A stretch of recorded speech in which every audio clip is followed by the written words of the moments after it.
estamos iniciando mais uma escola bíblica dominical, hoje 26 de abril de 2020, Igreja Assembleia de Deus Promessas em São Luís. Nós estamos iniciando essa EBD abençoada e queremos dizer aos irmãos da nossa alegria de poder compartilhar a palavra do Senhor nos seus lares e nos seus corações. Vamos iniciar fazendo uma oração, pedindo que Deus nos abençoe e ilumine a nossa mente e o nosso coração em Cristo Jesus. Ó Pai, nós louvamos o Teu nome e bendizemos ao Senhor por todas as coisas. Te agradecemos por mais um dia. Agradecemos ao Senhor pela paz, pela segurança, pelo cuidado e amor para conosco, Deus.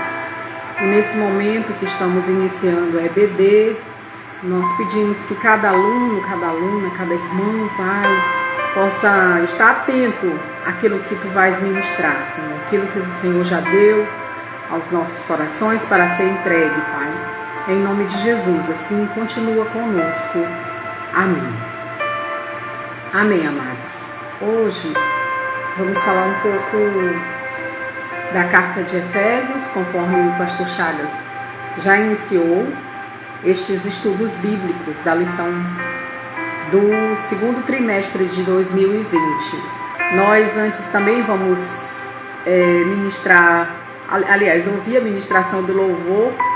Nós vamos pedir que a nossa irmã Kessia Diniz, ela se prepare, já se organize, porque ela vai louvar agora no início desta EBD. Oi, querida Kessia. Oi, bom tia. dia. A paz do Senhor, tudo bem? Paz do Senhor, tá dando pra me ouvir? Muito bem. Ah, Saudades da linda voz. Saudade de todo mundo.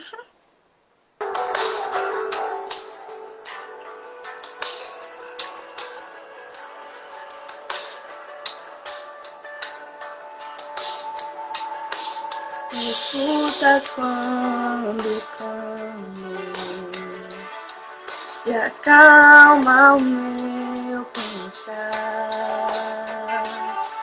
Me levas pelo fogo, durando todo o meu ser. Confio em Ti, confio em Ti. Creio que Tu és a cura, creio que és tudo para mim.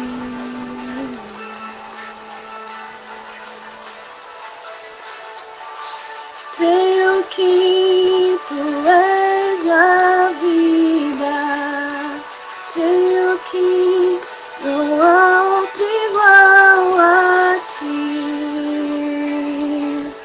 Jesus, eu preciso de Ti.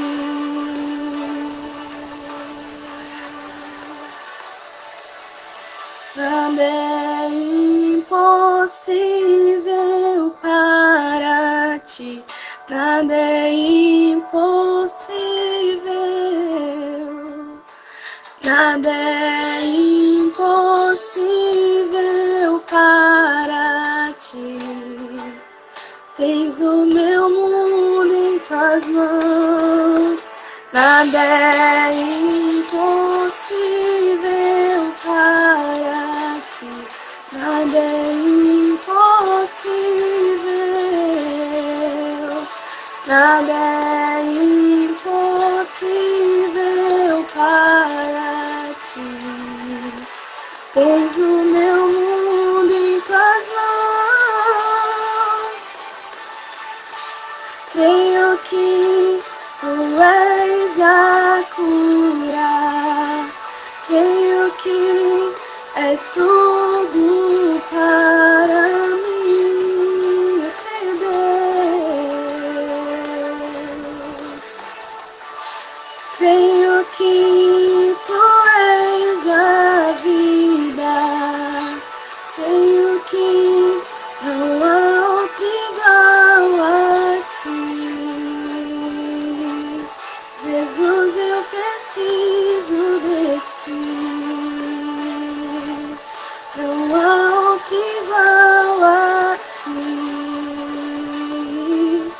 Jesus, eu preciso de ti.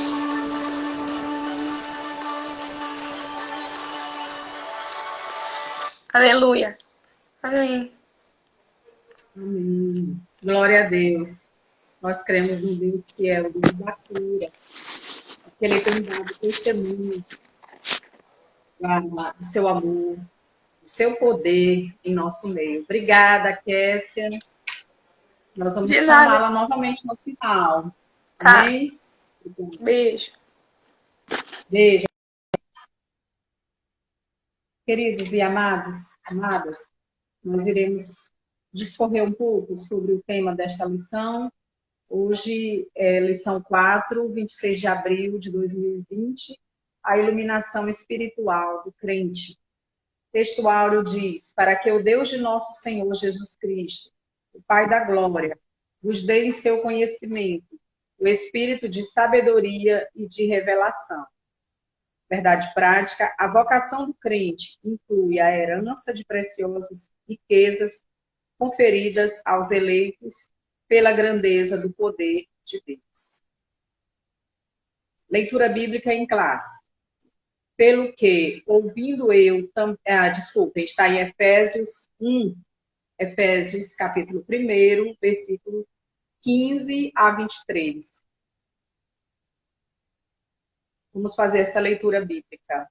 Pelo que, ouvindo eu também a fé que entre vós há no Senhor Jesus e o vosso amor para com todos os santos, não cesso de dar graças a Deus por vós, lembrando-me de vós nas minhas orações, para que o Deus de nosso Senhor Jesus Cristo, Pai da glória, vos dê em seu conhecimento o espírito de sabedoria e de revelação, tendo iluminados os olhos do vosso entendimento, para que saibais qual seja a esperança da sua vocação, e quais as riquezas da glória da sua herança nos santos, e qual a sobreexcelente grandeza do seu poder sobre nós, os que cremos, segundo a operação da força do seu poder, que manifestou em Cristo, ressuscitando-o dos mortos e pondo à sua direita nos céus, acima de todo principado e poder e potestade, e domínio, e de todo nome que se nomeia, não só neste século, mas também no vindouro. E sujeitou todas as coisas a seus pés, e sobre todas as coisas o constituiu como cabeça da igreja, que é o seu corpo, a plenitude daquele que cumpre tudo em todos. Amém. Louvado seja Deus por essa lição. Nós sabemos que é uma lição em série, em sequência. Já mostramos aqui, o tema é a igreja eleita, isso, assim, é o tema do trimestre, né? A igreja eleita, ela está baseada na carta de Efésios, a carta paulina aos Efésios, onde nas primeiras lições aqui pela live, o pastor Chagas já ministrou até a lição 3, iniciou com carta aos Efésios, as saudações iniciais. Na lição 2, falamos da sublimidade das bênçãos espirituais em Cristo. Na lição passada, eleição e predestinação. E teve a participação do pastor Gilberto e do missionário Manuel. E hoje, ainda continuamos a estudar Efésios e no seu, ainda primeiro capítulo, nesses versículos lidos de 15 a 23. Então, o que Paulo está falando? Vamos tentar compreender, porque é uma lição bem sequenciada com relação aos versículos. Paulo vai usando muitos termos, assim, e nós ficamos, meu Deus, que é isso que Paulo está dizendo? O que ele quer dizer com a esperança da nossa vocação, riquezas da glória, da sua herança nos santos, suprema grandeza do poder de Deus? O que Paulo está querendo falar? E essa é uma carta não muito fácil, porque, diferente das outras cartas de Paulo, que falam para a igreja algo mais prático, orientações, a exemplo de Coríntios, instruindo a igreja sobre os dons, sobre o amor. E esta carta ela parece ser assim, mais teológica, e eu disse, meu Deus, o que Paulo está querendo falar? E que entendemos, né, amados, a partir também dos comentários desta lição e de outros autores. Esta carta, no início desses primeiros versículos, onde nós lemos, vamos nos deter no 15, Efésios 1, 15 a 23, Paulo está fazendo uma oração, ele está fazendo uma intercessão pelos cristãos, tanto em Éfeso como a outras igrejas. Segundo os autores também, esta carta foi destinada também a outras igrejas, e ela é contemporânea, ela também é destinada a nós, hoje, muito atual, mais do que nós imaginamos. Ela continua viva, essa palavra de Paulo.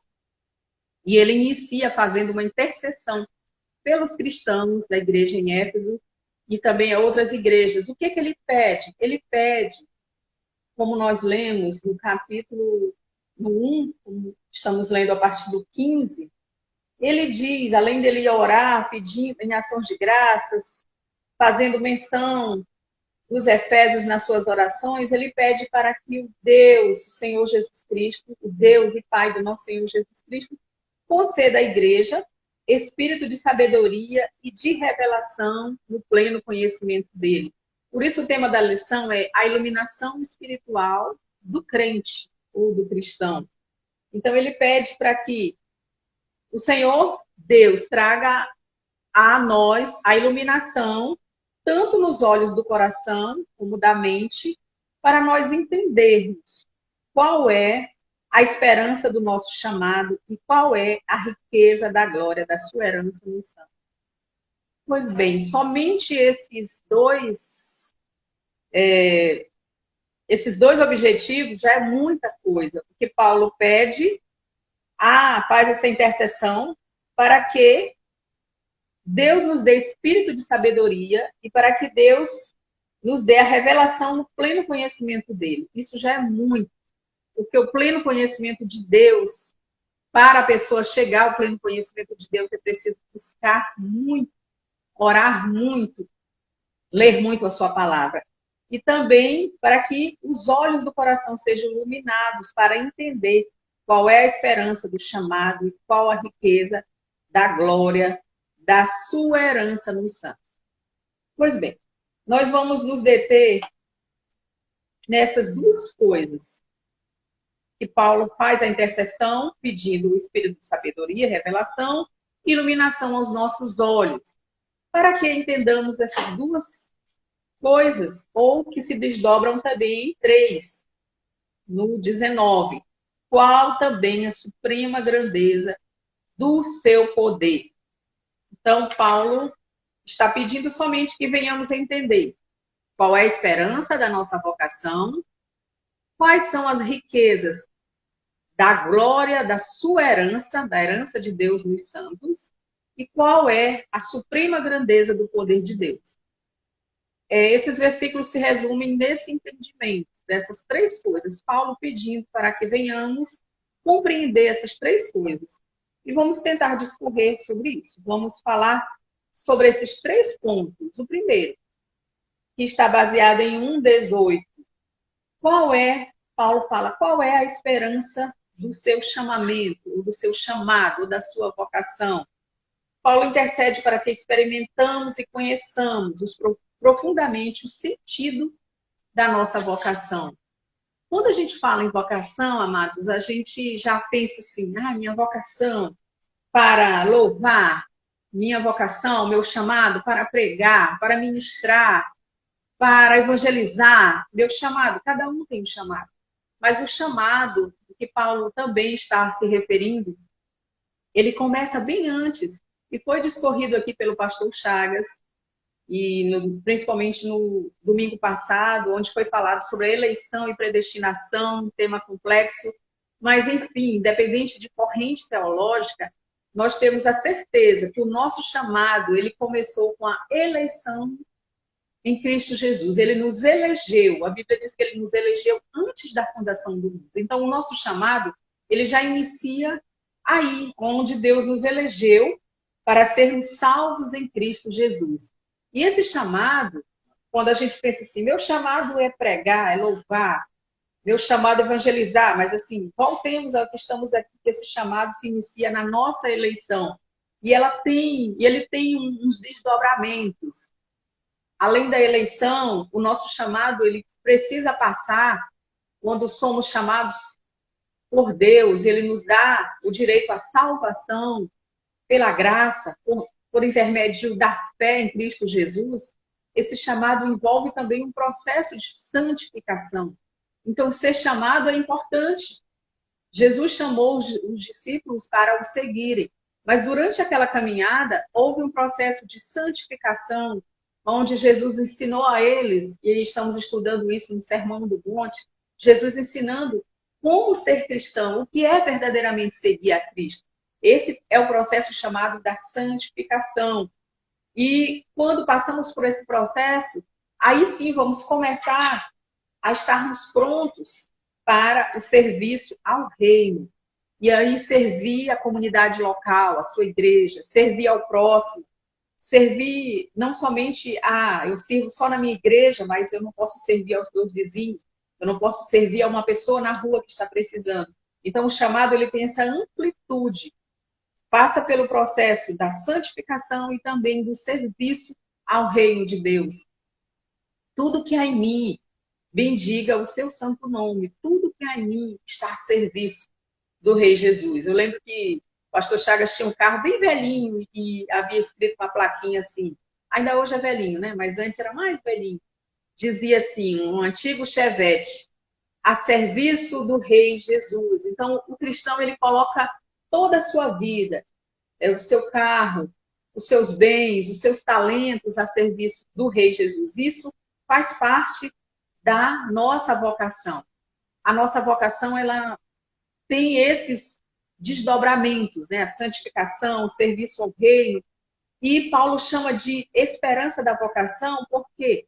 Porque ela não para por aqui. A minha vocação, ela parou aqui, pronto. Muitas vezes as pessoas veem que não faz sentido trabalhar na obra do Senhor, porque não foram reconhecidos, porque não foram valorizados, mas é porque a nossa vocação ela não termina aqui. Por mais que aqui não sejamos valorizados ou reconhecidos por quem nós esperamos, essa expectativa não deveria ver em nós, porque há um chamado que é muito além do que estarmos aqui. Ele envolve também um futuro, que é da vida eterna. Então, a esperança da vocação é muito maior do que esse trabalho que nós temos aqui, do que a vocação que somos, e temos e vivemos aqui na Terra, mas sim também um chamado para uma eternidade com Deus, a conhecê-lo face a face. Ninguém que vive esse chamado verdadeiro, que tem essa esperança da vocação que Paulo menciona em Efésios 1:18, pode viver sem essa esperança. Nenhum cristão pode viver sem essa convicção, porque se tivermos essa convicção que o nosso chamado acaba aqui, nós, assim, anulamos o projeto de Deus da salvação. Ele nos chama para uma vida com Ele aqui, entregue a Ele aqui na terra, mas também nos chama para uma perspectiva de uma vida plena, eterna com o Senhor. A nossa esperança, do nosso chamado, não é somente aqui na terra. Nós temos, sim, um céu de glória a nos esperar. Uma vida eterna com Deus. Enquanto muitos não têm esperança daquilo que vai acontecer após a sua morte, o Senhor nos dá certeza de uma vida eterna com Ele, de que reinaremos com Ele. Então, isso é muito profundo, porque se nós nos basearmos daqui, no nosso reconhecimento que formos ter aqui, nas nossas expectativas aqui, elas serão frustradas. O Senhor tem muito mais para nós, uma vida de eternidade. Então, se o chamado for um fim em si mesmo, ele é oco, vazio, ele não tem razão de ser. E o nosso chamado, ele deve ser focado em uma vida plena com Deus, na eternidade. Isso Paulo pede a Deus que os crentes lá na igreja de Éfeso, eles tenham essa compreensão, porque senão nós vamos viver no ativismo, querendo fazer tudo, resolver tudo, e achar que a nossa vida vai terminar aqui e não entendermos que Deus tem muito mais para nós. Então, ele nos chamou em amor Nós sabemos, antes da fundação do mundo, Efésios 1:4 diz isso, com relação à eleição, que o pastor Chagas já ministrou, com relação também à santificação. Eu queria voltar um pouquinho, e o chamado ele envolve a santificação, e deixar para nossa reflexão que Hebreus 12:14 diz: segui a paz com todos e a santificação, sem a qual ninguém verá a Deus. O chamado à santificação, ele implica também em promover a paz. Isso hoje é difícil, porque o mundo está em guerra. Porque o mundo, o Brasil, às vezes até algumas igrejas, há esta guerra, há as divisões, as facções, mas a Bíblia diz que sem a santificação não veremos ao Senhor. Sem a paz, sem a santificação, não veremos ao Senhor. A paz está intrinsecamente ligada com a santificação. Ninguém pode se tornar santo se não for um promotor da paz. E assim o pastor Chagas está ensinando sobre os pacificadores também no estudo sobre o Sermão do Monte. É importante entendermos isso. Esse chamado, ele implica estar sendo santificado a cada dia, servir a cada dia e ter a certeza de que nós temos ainda um galardão por esse chamado também. O nosso chamado ao reconhecimento, como eu falei, não é aqui. Se nós esperamos isso, estamos sendo vaidosos, estamos sendo buscando a glória a nós mesmos. Mas lembremos que o nosso chamado, ele tem algo muito mais profundo que Paulo chama a esperança do seu chamado. Então, na outra parte, nós falamos aqui a esperança da vocação. Na outra parte, 2, Paulo fala, ainda no 18, qual a riqueza da glória da sua herança nos santos. Aí a gente já fala até sem respirar aqui. As riquezas da glória da sua herança nos santos. O que devemos entender sobre as riquezas da glória da sua herança nos santos? Amados, também complementa um pouco da esperança do nosso chamado. É que nossas bênçãos são muito ricas, como diz aquele louvor, são muito ricas e infalíveis para nós. Tudo, as riquezas da glória da sua herança nos santos, é tudo que acompanha as bênçãos da salvação, é tudo que acompanha as bênçãos que vêm decorrentes da salvação em Cristo Jesus. Muitas vezes nós aceitamos a Cristo numa expectativa de bênçãos materiais. Isso acontece, né? Nós sabemos que uma pessoa vem a Jesus em busca de uma cura, em busca de uma salvação, de um filho, de um marido, de um livramento. Não é errado. Muitas vezes ela ser atraída por isso. Mas ela não pode permanecer somente nisso. Porque muitas vezes Deus, ele mesmo tendo o poder de curar, ele não vai curar, porque ele é soberano. Ele cura se ele quiser. Ele faz conforme a sua vontade. Salvar é desejo de Deus para todo o homem, toda a mulher. Mas aqueles que não quiserem receber a salvação, Deus também não vai obrigar. Então, muitas pessoas baseiam a sua fé nessas bênçãos a receberem aqui um livramento, uma cura, uma casa, um carro e bênçãos materiais. Mas as riquezas da glória, da sua herança, nos santos que são, nos santos, aqueles que nós falamos, foram santificados no Senhor, a partir do seu chamado, essas bênçãos são maiores que essas. As bênçãos não são somente as bênçãos materiais. Não é que elas não venham. Deus pode mandar todas essas bênçãos também materiais para os seus servos. Ele supre as necessidades. Ele nos dá o alimento, nos dá o pão, nos dá a casa, nos dá o dia a dia, os livramentos dos acidentes, da violência, da fome, das guerras. Ele pode fazer isso também. Essas bênçãos acompanham. A bondade e a misericórdia do Senhor diz, seguirão aos que creem. Então, nós não devemos correr atrás das bênçãos, elas vêm nos acompanhando.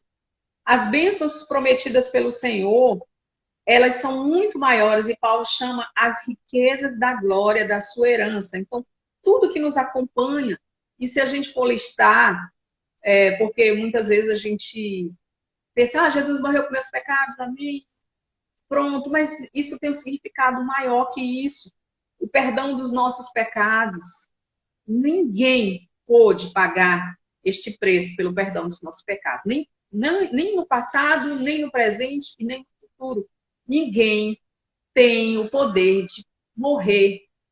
E mesmo que morra por nós, mas não poderá pagar o preço dos nossos pecados, por nossos pecados, a não ser o Senhor Jesus. Então, o perdão dos nossos pecados é um preço inigualável, é um preço que não há dimensão para darmos, porque Jesus, assim, ele mesmo sendo Deus, se fez homem para morrer por nós. E também, além disso, o perdão dos nossos pecados, a adoção como filhos, fomos filhos adotados por Deus. Ele veio para os que eram seus, mas os seus não receberam, então ele nos deu o poder de sermos chamados filhos de Deus. Há também outra bênção, receber o Espírito Santo de Deus. Amados, nem os profetas, nem todos, somente alguns profetas e homens do Antigo Testamento receberam, alguns homens do Antigo Testamento receberam o Espírito Santo de Deus. E ele foi dado com medida. Mas para nós foi dado o Espírito Santo sem medida. Então, pensem, pessoas do Antigo Testamento, homens e mulheres do Antigo Testamento, queriam estar no nosso lugar, de receber essa promessa de derramar o Espírito Santo sobre toda a carne, conforme o Senhor prometeu em Joel, que o Espírito dele seria derramado sobre toda a carne. E isso foi concretizado em Pentecostes, lá no livro de Atos narra, e também é concretizado nas nossas vidas. Quando recebemos ao Senhor Jesus como Salvador, recebemos também o seu Espírito Santo. Então, amados, a herança é mais rica do que nós imaginamos. Muitos querem receber uma herança e estão na expectativa, uma herança terrena, porque os seus pais, os seus avós são pessoas ricas e têm uma herança a deixar. Mas saibam que a herança que o nosso Senhor Jesus deixa para nós, cristãos, salvos em Cristo Jesus, é muito maior, valor inigualável, é receber o próprio Deus nas nossas vidas. Isso a gente não tem a dimensão. E um dia eu vi um autor falando assim, que quando chegar no céu, né? Aquela conversa que às vezes a gente tem na escola bíblica dominical, ou entre os jovens, fala assim, quando você chegar no céu, você vai chegar para Pedro e perguntar, falar para Pedro, como foi, Pedro, que você passou por aquelas tribulações? Eu quero falar com Abraão, eu quero entender como que ele teve tanta fé, eu quero falar com Elias, como que ele foi trasladado no carro de fogo. Então a gente tem assim, a gente quer falar com João, que era o discípulo amado de Jesus, e entender o que eles viveram. Enfim, são muitas perguntas, mas aí eu lembro que esse pregador falou assim, olha, na verdade, quando chegar ao céu, de repente, quem vai chegar para você é Pedro, é Daniel, é Paulo querendo chegar para você, em vez de você perguntar, Paulo, e os fins da carne, qual é? Alguns desses homens, aliás, os do Antigo Testamento, sobretudo, vão chegar para você e escuta, como é Deus em você? Como é o Espírito Santo vivendo na sua vida? Eu não vivi isso no Antigo Testamento. E como é que você vive isso no Novo Testamento? O Espírito Santo, como é que é Deus morando dentro de você? E aí eu me alegrei muito nessa reflexão, porque é algo que a gente não imagina, né? Pessoas do Antigo Testamento, homens e mulheres de Deus, de fé, não tiveram o Espírito Santo derramado sem medida, e nós temos, e muitas vezes não valorizamos, não damos lugar ao Espírito Santo, em vez disso damos lugar à nossa carne, ao nosso eu. Enfim, a herança do Senhor, ainda trabalhando sobre esse tema, é a reconciliação com Deus, através de seu Filho Jesus. A libertação do eu, a libertação do legalismo, a autoridade em nome do Senhor Jesus, as promessas de Deus para nós, para a nossa casa, para a nossa família, para o nosso lar, e também a autoridade que Ele nos deu em nome de Jesus para repreendermos as enfermidades, repreendermos os demônios, para repreendermos a guerra. Enfim, se nós formos listar, eu tentei listar que herança o Senhor nos deu. São muitas heranças, né? Então, a herança é muito grande, aliás, é uma herança, mas com muitas bênçãos que o Senhor tem para dar. Ou seja, aquilo que Paulo chama a riqueza da glória da sua herança nos santos. Ela é muito mais do que aqui, do que aquilo que a gente vê e busca. Ou seja, o Senhor tem algo maior e às vezes nós estamos nos contentando com as migalhas. Nós estamos buscando somente o hoje, preocupado com o nosso umbigo, preocupado com pequenas coisas, mas o Senhor tem uma herança para os santos, uma herança para aqueles que Ele elegeu antes da fundação do mundo.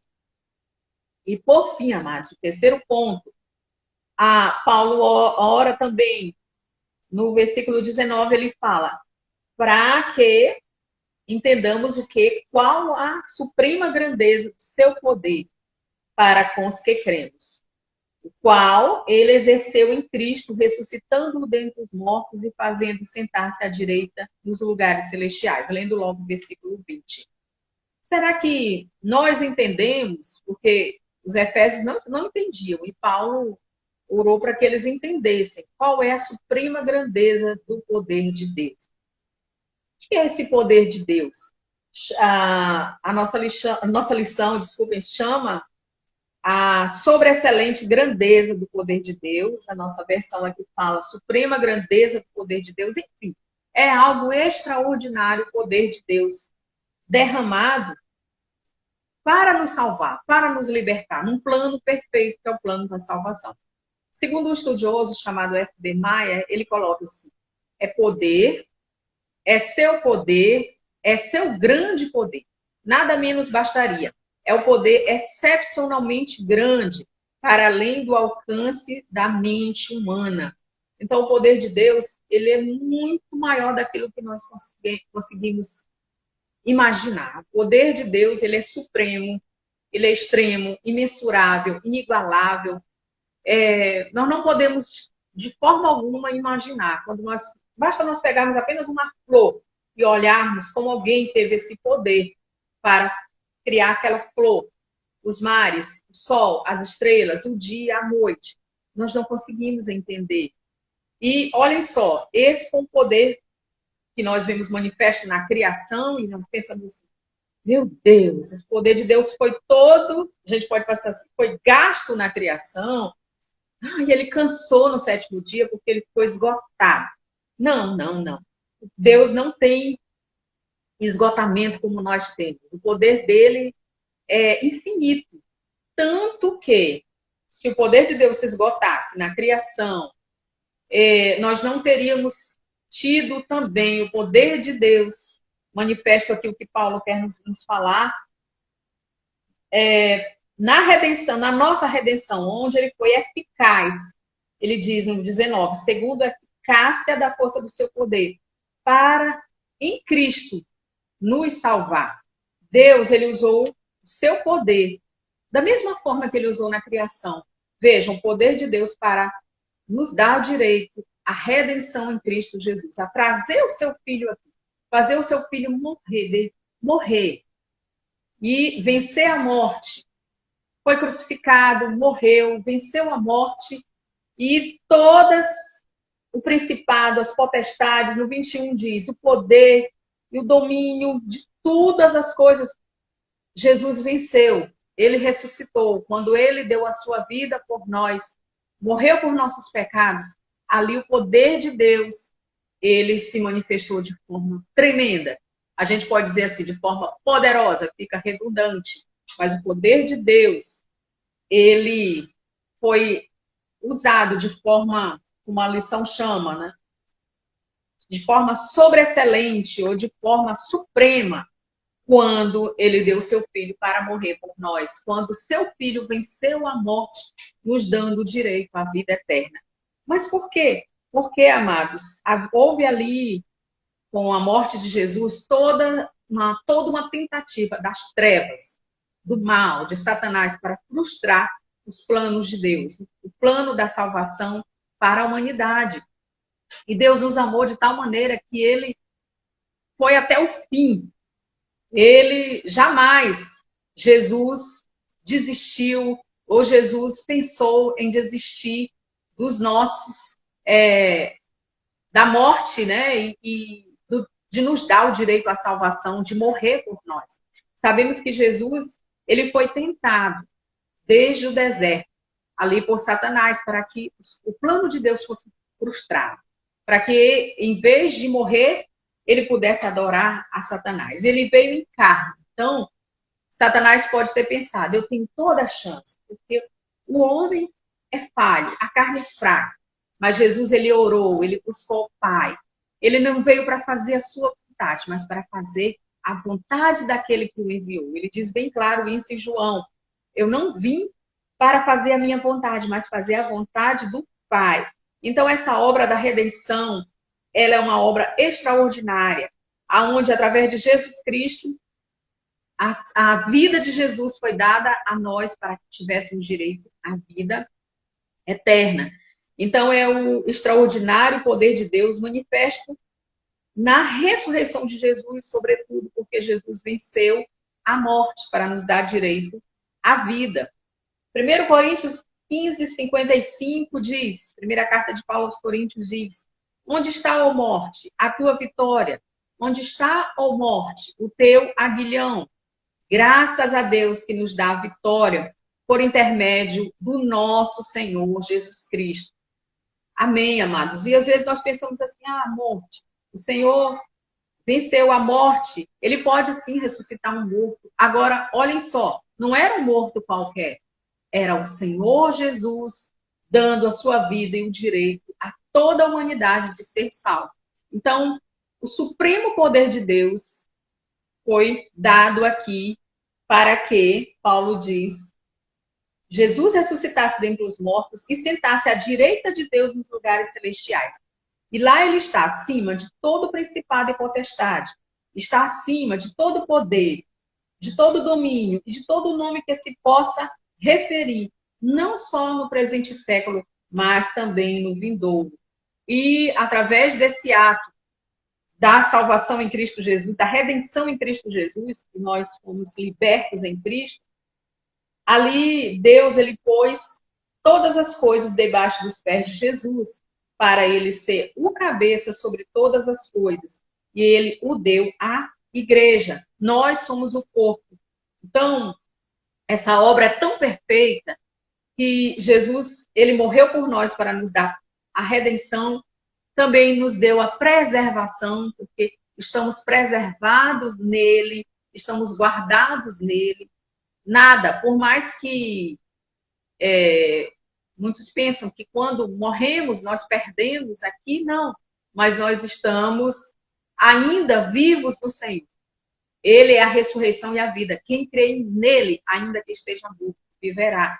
Então, um dia nós seremos glorificados, o nosso corpo também será glorificado, estaremos junto dele. Então, assim, além dessa obra poderosa de amor para nos redimir, para nos livrar, nos libertar do pecado, o Senhor também nos faz sermos o seu corpo, sermos a sua noiva, estarmos unidos com ele.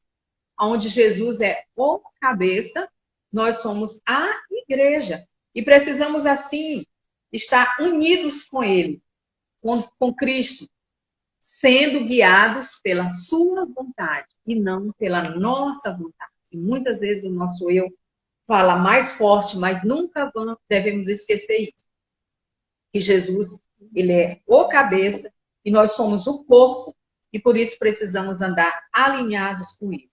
Então, amados, foi isso que Paulo quis ensinar para a igreja em Efésios e que nós trazemos à igreja hoje a entendermos qual é a esperança da nossa vocação.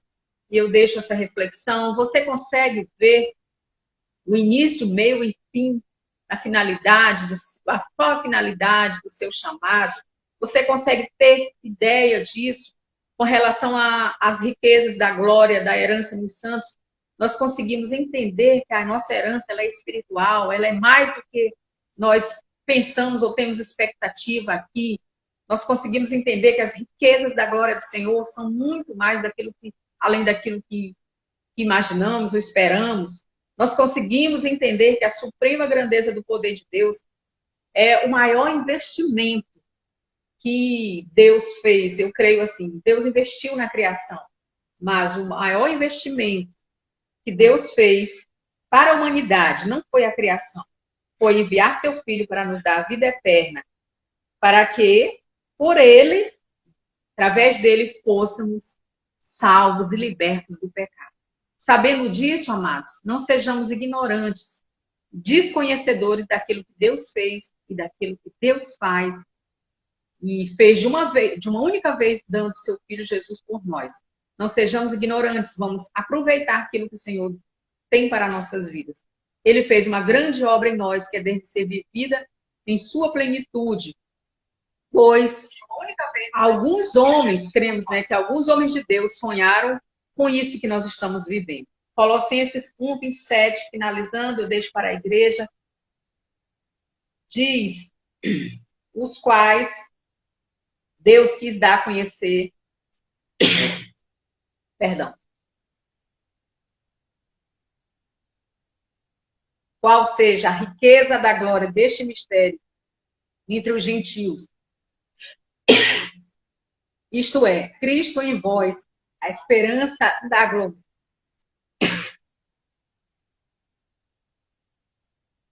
A irmã Kessia.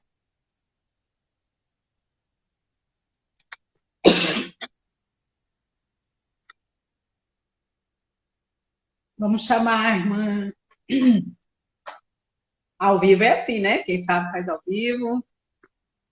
A irmã Kessia para louvar o Senhor. E já estaremos encerrando.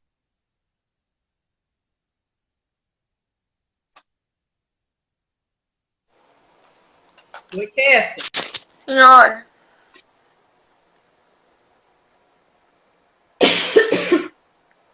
Vamos Posso? louvar. Amém. Gente, essa música que nós iremos louvar agora é uma canção que Deus tem assim falado aos nossos corações antes mesmo de tudo isso começar. Mas eu creio que se reforçou, né, com esse momento da pandemia, e eu espero que Deus também esteja falando isso ao coração dos irmãos, de que a nossa fé, a nossa esperança, ela precisa estar depositada em Deus, né? E quando a gente diz em Deus, é em Deus mesmo, né? Não é nas bênçãos que Deus nos dá, não é na saúde que a gente tem, nem mesmo na igreja que a gente frequenta. É claro que tudo isso é muito bom, mas a igreja o templo, na verdade, o ajuntamento é só um resultado do que a gente vive, né, em casa todo dia, e a gente não pode perder essa presença. E vamos Amém. de tua presença.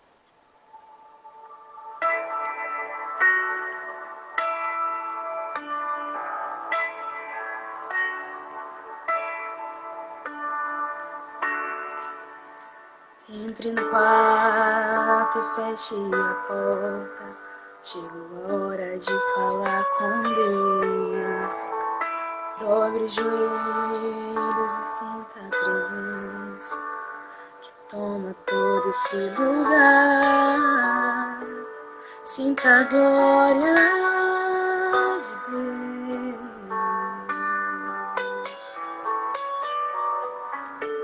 Sinta a glória do Pai. Não se detenha se as lágrimas rolarem, as batidas do seu coração acelerarem. É Ele mexendo no secreto da gente, no lugar que ninguém conhece, mas Ele vive e sabe curar. Ele viu e sabe o remédio para curar toda ferida. Jesus, tua presença é o que eu mais quero, Jesus. Tua presença é o meu remédio, Jesus. Eu não quero nem ouro nem prata, só quero que cuide de mim. Eita, que presença é essa? Presença que mexe, confronta com tudo aqui dentro da gente, que causa arrepio na alma. A gente sente, Jesus, que eu perca dinheiro, que eu perca amigo, eu só não quero perder tua presença, tua presença, tua presença, tua presença.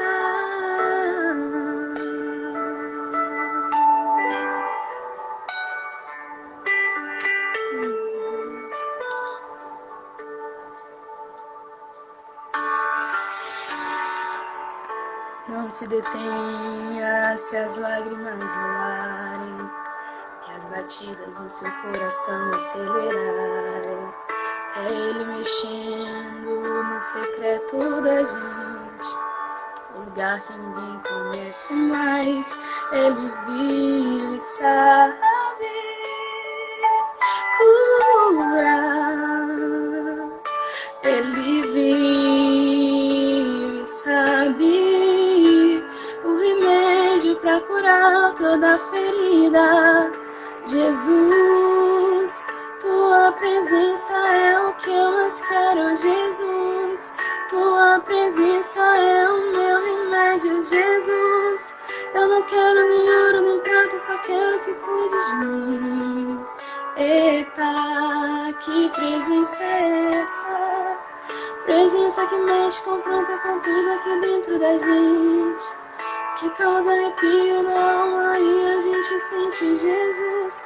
Que eu perca dinheiro, que eu perca amigos, só não quero perder tua presença, Jesus. Tua presença é o que eu mais quero, Jesus. Tua presença é o meu remédio, Jesus.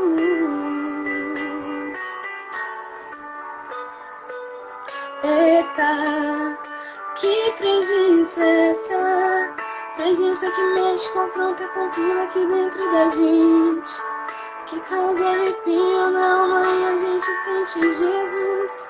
Que eu perca dinheiro, que eu perca amigos, só não quero perder tua presença, tua presença, tua presença. Aleluia. Amém. Amém. Obrigada, Kessia. Deus continue abençoando a sua vida, te usando como instrumento do Senhor. Queremos agradecer, então. Obrigada, Kessia, a participação na nossa vida e de todos os irmãos que nos prestigiaram a de promessas, sobretudo ao Senhor Jesus, participando deste culto, deste momento de estudo bíblico da palavra de Deus. Agora iremos orar, encerrando. Hoje, às 19 horas, teremos o culto. O pastor Chagas estará ministrando na nossa live às 19 horas. Aguardamos toda a igreja. Continuemos orando, tendo a certeza de que Cristo em nós é a esperança da glória, da vida eterna, de um porvir, de um mundo sem tristeza, sem dor, sem lágrima, onde a nossa vida será inteira e plenamente nele. Porque nele, por ele, para ele são todas as coisas, hoje e sempre. Amém. Ó Pai, louvamos o teu nome, te bendizemos, porque o Senhor é bom, porque o Senhor está conosco, porque o Senhor nos elegeu antes da fundação do mundo, nos vocacionou para a vida eterna, nos vocacionou para um chamado também aqui na terra, para um compromisso, para uma vida de santificação, para uma vida plena no Senhor, para uma vida com esperança, para uma vida com a herança que o Senhor tem para nós, Senhor, que é muito maior além daquilo que imaginamos ou pensamos, Senhor, porque o Senhor nos faz assim estarmos em meio a uma pandemia global, mas, enfim, confiantes, esperançosos no Senhor, esperando naquilo que o Senhor está fazendo, já fez, continua a fazer em nossas vidas e na vida de toda a humanidade. Também, Senhor, queremos reconhecer que tu reinas em nós, que o teu reino não é deste mundo, que não devemos nos abalar com todas as coisas, porque o Senhor tem um reinado que não é terreno, que a tua justiça não é daqui, Senhor, mas é muito maior. Assim, Deus nos faz ter essa esperança, essa convicção, essa certeza, Pai, que tu estás no controle de todas as coisas. Assim, oramos, Pai, e te agradecemos. Abençoa cada um dos teus servos neste dia. Continua cuidando da irmã Nete, Senhor, da irmã Vieira, dos nossos irmãos idosos, Senhor Deus, que estão também, Pai, alguns abalados, Pai, mas esperançosos, não desanimados. Ninguém está, Pai, desistindo e descrendo daquilo que o Senhor tem para nós, mas fortalece na fé os teus servos, Senhor, cada um dos teus filhos, a tua igreja, todo o teu povo. Em nome do Senhor Jesus, oramos e por fé te agradecemos. Amém.